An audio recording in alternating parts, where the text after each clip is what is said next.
यहीं से एक हमारे साथ अब रेमंड के सीएफओ जुड़ गए हैं, ग्रुप सीएफओ अमित अग्रवाल। उनसे बात करते हैं इस डीमर्जर को लेकर। Amit ji, good morning.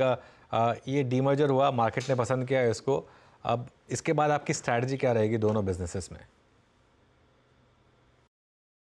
नहीं, देखिए, बदलाव तो क्या है कि जो चीज हम करना चाह रहे थे उसको हम और फास्टर पेस पे करेंगे। अगर जैसे आपने देखा पिछले, हमने पहला जेडीए साइन किया था अदर देन थाने डेवलपमेंट करीब करीब 2022 में। उसके बाद पिछले 6 महीने में 3 और जेडीए साइन कर दिए। तो इससे क्या हो रहा है कि हमारी जो कैपेबिलिटी है एक सर्टेन लेवल पे आने के बाद वो बहुत फास्ट पेस ग्रोथ पे ला देते हैं। आज उसके कारण और इतना डेवलपमेंट है हमारा थाने में, जिसके कारण हम 5th लार्जेस्ट डेवलपर हो गए हैं इन एमएमआर रीजन।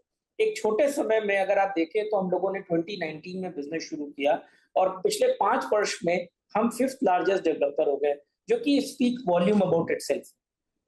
और आगे जाते समय में हम जैसा देख रहे हैं कि हमने पिछले साल करीब करीब 2300 करोड़ का प्री सेल्स किया 23-24 में। अगर हम देखें तो गोइंग फॉरवर्ड नेक्स्ट 3 से 4 साल में हमारा जो पोटेंशियल दिख रहा है, करीब करीब 4000 करोड़ से 4500 करोड़ का रेवेन्यू हम अचीव कर सकते हैं। और हमारा जो एबिटा मार्जिन है वो करीब करीब 25% है। तो 1000 करोड़ का एबिटा विद 25% का आईआरआर, ये हमारे लिए काफी कॉन्फिडेंट है हम कि ये हम अचीव कर सकते हैं। Okay, with in real estate क्या माइलस्टोन्स रहेंगे आपके और क्या नए प्रोजेक्ट्स आप लॉन्च करने जा रहे हैं? हैं तो थाने में हमारे पास 100 एकड़ की जमीन है, जिस 100 एकड़ का 11.5 मिलियन स्क्वायर फीट का पोटेंशियल है, जो करीब करीब 25-27 हजार करोड़ की वैल्यू क्रिएट होती है। मतलब लैंड का रेवेन्यू पोटेंशियल आता है। उसके बाद जो हमने 4 जेडीए साइन किए वो करीब करीब 2 मिलियन स्क्वायर फीट है, जिसके अंदर 7 से 8 हजार करोड़ का रेवेन्यू बनता है। तो अगर आप देखें तो एट दिस जंक्चर हमारे पास 32-34 हजार करोड़ का प्रोजेक्ट अवेलेबल है, जो कि 7-8 साल में हम एग्जीक्यूट इजीली कर सकते हैं। फेज बाय फेज हम एग्जीक्यूट कर सकते हैं। प्लस हमारे पास जेडीए की बहुत अपॉर्चुनिटीज आ रही है। अभी जो हमने रिसेंटली बांद्रा एमआईजी में क्लोज किया, वो प्रोजेक्ट हमने शायद 2 से 2.5 महीने के अंदर में डिस्कशन स्टार्ट हुआ और क्लोजर मिल गया। तो इस तरीके से हम काफी अच्छा ट्रैक्शन देख रहे हैं। इसके 2 मुख्य कारण हैं। इसमें सबसे बड़ी बात क्या हो रही है कि रेमंड एज अ ब्रांड के ऊपर ट्रस्ट बहुत बड़ा है, और जब ट्रस्ट होता है लोगों को ये कॉन्फिडेंस है कि ये अपार्टमेंट हमको मिल जाएंगे। और हमने थाने में डेमोन्स्ट्रेट किया कि जो भी रेरा की टाइमलाइन है उससे 2 वर्ष पहले हम आपको अपार्टमेंट।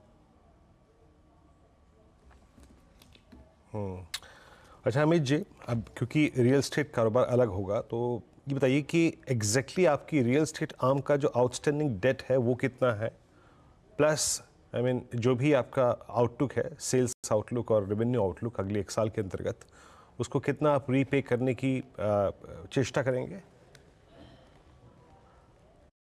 एब्सोल्युटली, हमारा आई थिंक ये बहुत क्लियर प्रिंसिपल है रेमंड ग्रुप पे कि अगर एक कंपनी के अंदर भी हमारे डिफरेंट डिविजन्स है तो वो स्टैंड अलोन बेसिस पे चलते हैं। हम एक जगह का डेट दूसरे जगह के कैश से सब्स्टिट्यूट नहीं करते।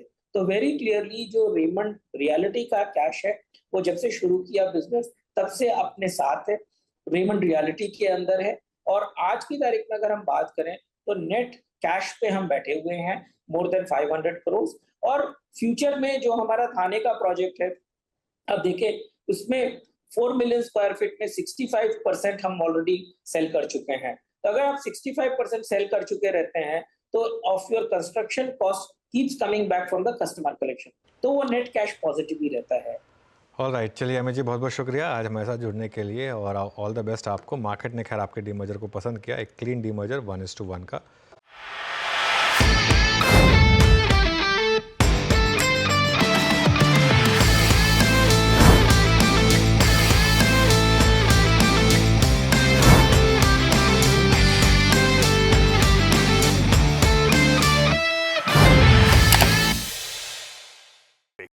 बता दें कि मनी कंट्रोल पर दिए गए विचार एक्सपर्ट्स के अपने निजी विचार होते हैं।